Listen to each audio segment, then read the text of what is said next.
So let's talk about what are the best colors to wear. Let's start with earth tones. Greens, browns, tans, beiges, these colors kind of help you blend, and they mimic the colors of the foliage and the soil and the tree bark. But if you're not an earth tone gal or guy, muted colors also work. Subtle shades of gray and blue can also be effective, as they're less likely to startle birds compared to bright colors. Not everybody looks good in beige. I'm one of those people. It just blends in with my skin tone.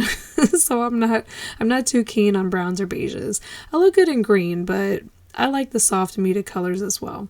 Darker tones are also an option, so these colors can help you blend into the background, especially like in wooded areas, kind of makes you look like a shadow or something.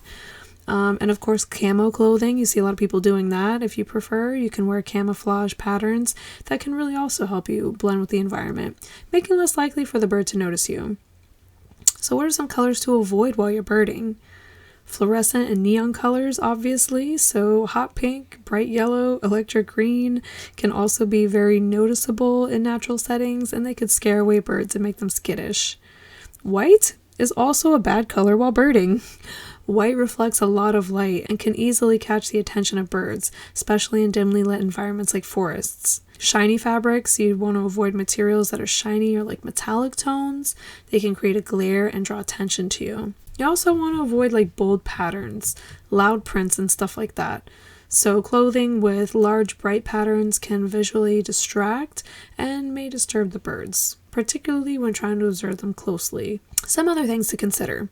So in colder seasons, wearing layers and muted colors can help you stay warm while remaining inconspicuous. But in warmer weather, breathable fabrics and the earth tones may work best. Choose comfort clothing that allows you to move easily, as birdwatching often involves things like hiking, climbing, and staying still for long periods. You don't want to wear like jeans. I don't know. I've seen people do it.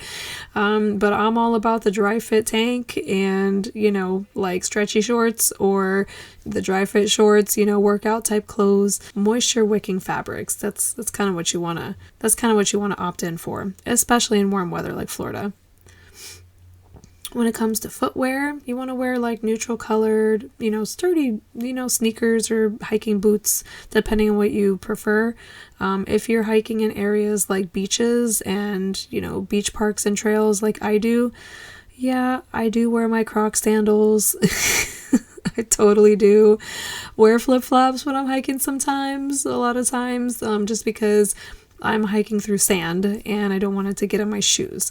So, it's up to you at the end of the day. But you got to be careful in some areas. I wouldn't recommend wearing sandals in the Everglades because you've got snakes and bugs and all kinds of things out there.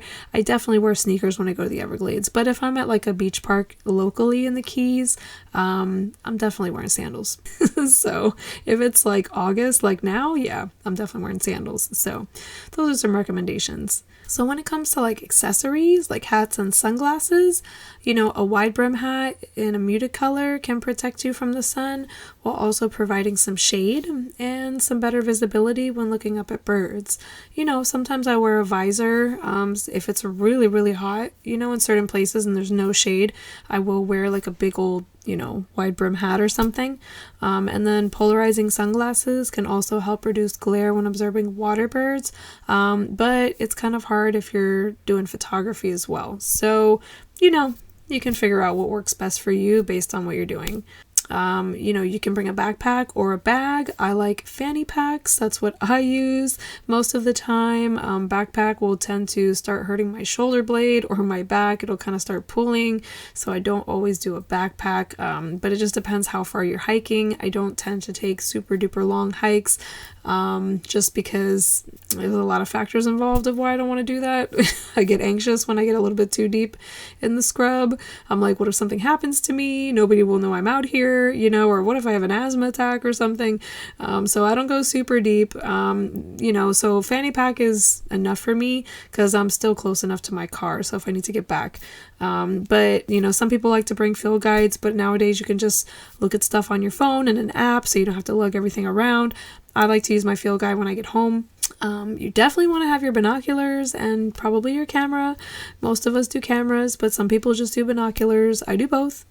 I like both of them. So at the end of the day, choosing the right colors, type of clothing, all the equipment that you need and stuff like that for bird watching can really enhance your experience by helping you remain inconspicuous to birds while ensuring your comfort during long periods outdoors. By opting out for things like earth tones, dark colors, and muted colors, and the appropriate materials, you can enjoy bird watching to the fullest while minimizing your impact on the wildlife. If you've ever scared a bird away from wearing the wrong color, let me know in the comments. Happy birding!